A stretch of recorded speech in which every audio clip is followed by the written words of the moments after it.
Hello friends, welcome to NET JRF moon life. आज हम मेगास्थनीज के बारे में चर्चा करेंगे। मेगास्थनीज चंद्रगुप्त मौर्य के समय में आने वाला एक राजदूत था। यह भारत का प्रथम राजदूत है और इसकी सबसे महत्वपूर्ण बुक है इंडिका। इंडिका वर्तमान में उपलब्ध नहीं है, लेकिन बाद के काल के यूनानी इतिहासकारों ने अपनी बुक में मेगास्थनीज के कुछ उद्धरणों को कोट किया है, कुछ बातें कही हैं। उनके आधार पर हमें मेगास्थनीज के बारे में जानते हैं। ठीक है, तो मेगास्थनीज कौन था? मेगास्थनीज अराकोसिया कंदाहार के गवर्नर सिबेरिया टियोस के राज्य में सेल्यूकस निकेटर का प्रतिनिधि था। सेल्यूकस निकेटर और चंद्रगुप्त के मध्य में संधि हुई। संधि के बाद मेगास्थनीज को राजदूत बनाकर भेजा जाता है। ठीक है, अब मेगास्थनीज के कार्यों के बारे में सोचते हैं कि इसके अपनी बुक में या अपने में जो विवरण लिखे हैं उनके बारे में जानने की कोशिश करेंगे। तो मेगास्थनीज के कार्यखंड है, काल है इसका 304 ईस्वी पूर्व से 299 ईस्वी पूर्व के बीच। यह 14 वर्ष तक भारत में रहा है।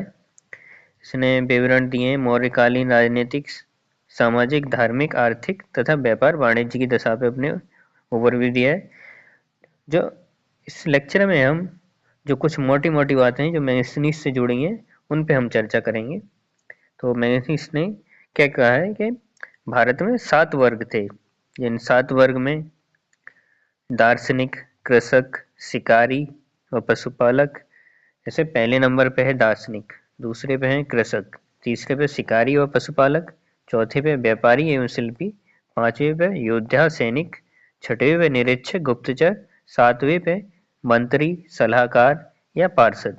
यानी कि यहाँ भारत का जो एक ढांचा है वो 7 वर्गों में बटा हुआ है, ना कि इन 4 वर्णों में या किसी जाति या धर्म के आधार पर। उसने उनको एक उनके व्यवहार के ऊपर या उनके कार्य करने के ऊपर बांटा है। और मेगास्थनीज के जो कोट हैं, कोट में पिलनी का वृतांत, मतलब पिलनी ने जो उल्लेख किया है वो सबसे अधिक वास्तविक और उल्लेखनीय है। मेगास्थनीज ने दक्षिण भारत के एक राज्य पांड्य देश का उल्लेख किया है, जिसमें 365 ग्राम समूह मिलकर पांड्य देश का निर्माण करते थे। और राजकोष के लिए वहां प्रतिदिन कुछ निश्चित कर था जिसे लोगों पर लगाया गया था। और पांड्य देश मोती उत्पादन के लिए बहुत उल्लेखनीय है। नेक्स्ट, मेगास्थनीज पाटलिपुत्र जाता है, जिसके प्राचीन काल में पालिम-बोथरा के रूप में उसका उल्लेख है। और नेक्स्ट पॉइंट जो आता है यूनानी देवताओं के ऊपर। यहाँ 2 यूनानी देवताएं हैं, हेराक्लीज और डियोनिसियस। डियोनिसियस भारतीय शिव के रूप का एक प्रकार था और हेराक्लीज भारतीय कृष्ण का एक रूप था। नेक्स्ट है खाद्यान्न। खाद्यान्न में यहाँ साल में 2 बार फसल उत्पादन होता था और जिसमें प्रमुख खाद्यान्न गेहूं, जौ थे। अब मेगास्थनीज के बारे में कुछ भ्रामक मिथ्या विवरण भी हैं जो मेगास्थनीज ने कहा है, लेकिन उसकी कही हुई बातों को बाद के यूनानी इतिहासकारों ने या कुछ भारतीय पुस्तकों में उनका विवरण फिर से उनको नकारा गया है। जो मिथ्या बातें हैं जो मेगास्थनीज के बारे में कही जाती हैं वो है, जैसे भारत में अकाल नहीं है, भारत में अकाल नहीं पड़ता है, दास प्रथा नहीं है, भारतीयों को लेखन कला का ज्ञान नहीं है, या कोई लिखित कानून नहीं है, या महाजनी उधार न देना की भी व्यवस्था नहीं है। तो अब इनको एक एक करके हम इनको गलत साबित करेंगे।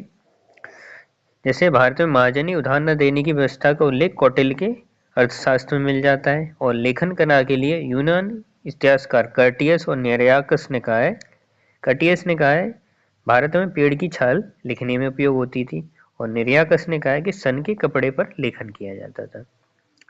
और अकाल और दास प्रथा के ऊपर हम कहें तो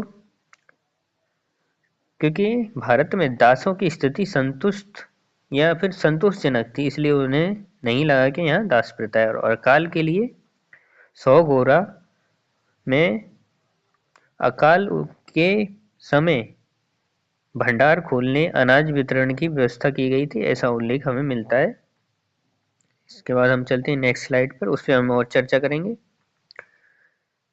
जैसे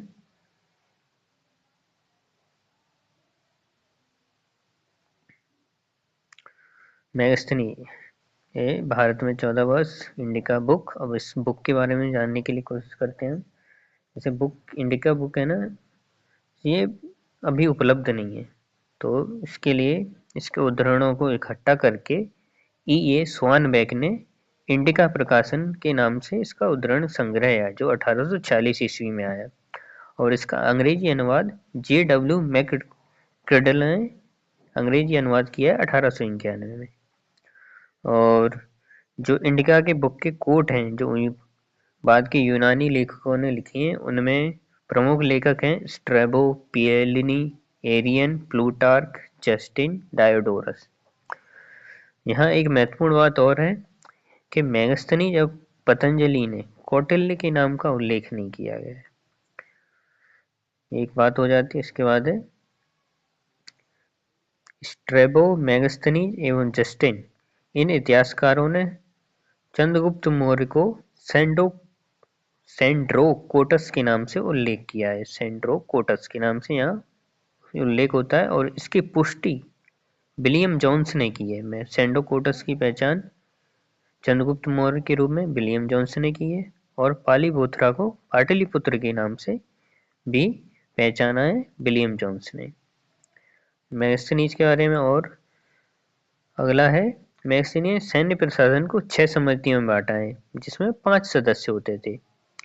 पहला हो गया जल, दूसरा यातायात एवं युद्ध एवं रसद सामग्री, तीसरा है पैदल, चौथा है अश्व, पांचवा हाथी, छठा रथ। यहाँ दार्शनिकों को भी 2 प्रकार से बांटा है। ब्रोका मैन, जो गृहस्थ रहकर दार्शनिक विचारधारा वाले थे।